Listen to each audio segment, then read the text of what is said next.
सरस्वती महाभागे विद्या कमल लोचिनी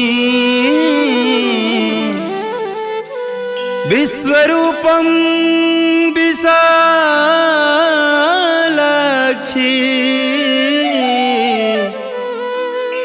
विद्यां देहि विदाम्बरे।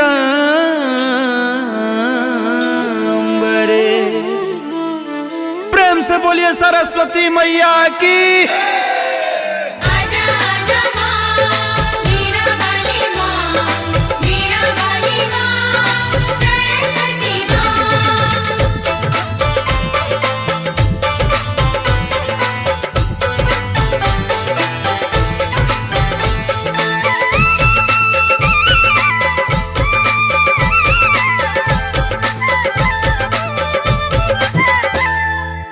के देवी सरस्वती माँ सातो सुर सजा जा, हमू रखे अज्ञानी बानी ज्ञान के दीप जला जा।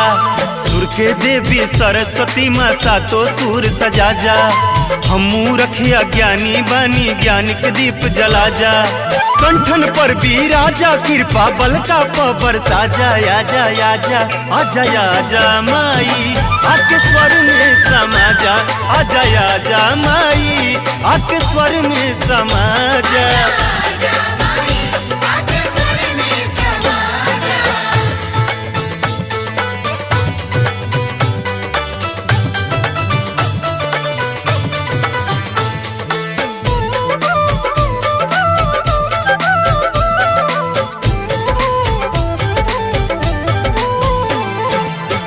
ना जानी ताल बंदी सरगम राग हो, बन के गवैया जागल मन में अनुराग हो। तू हाउ सुर के देवी संगीत तोहसे माई, तोहरे तो बाटे कृपा जे हम कुछ गाई। भरदा मन में ज्ञान के गंगा मान तू आज बढ़ा जाया जाया जा। आजा आजा माई आके स्वर में समा जा।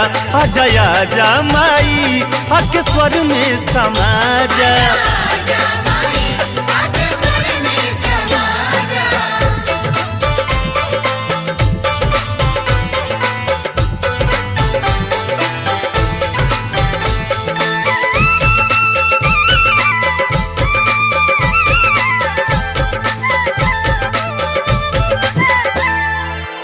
मूर्ख कालिदास के तू ज्ञानी बनैलू, बिन पढ़ल वाल्मीकि से रामायण लिखवैलू।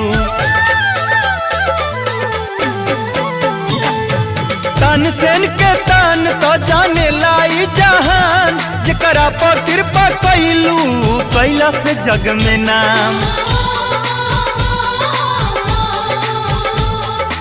उहे कृपा कदा मैया किस्मत तू चमका जाया जाया जा। आजा आजा माई आके स्वर में समा जा। आजा आजा माई आके स्वर में समा जा।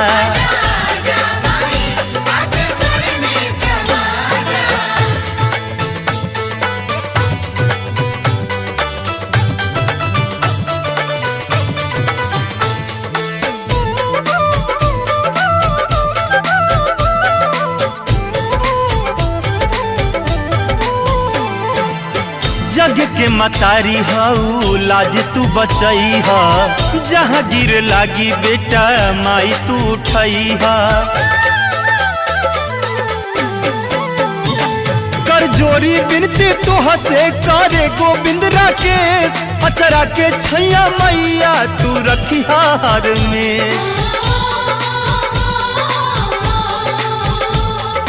बीच भंवर में हमरो नैया मैया पार लगा जाया जाया जा। आजा आजा माई आके स्वर में समा जा। आजा आजा माई आके स्वर में समा जा। सुर के देवी सरस्वती माँ सातो सुर सजा जा, हमू रखे अज्ञानी बानी ज्ञान के दीप जला जा। कंठन पर भी राजा कृपा बल का पवर साजा आजा आजा आजा आजा माई आके स्वर में समा जा आजा आजा माई आके स्वर में समा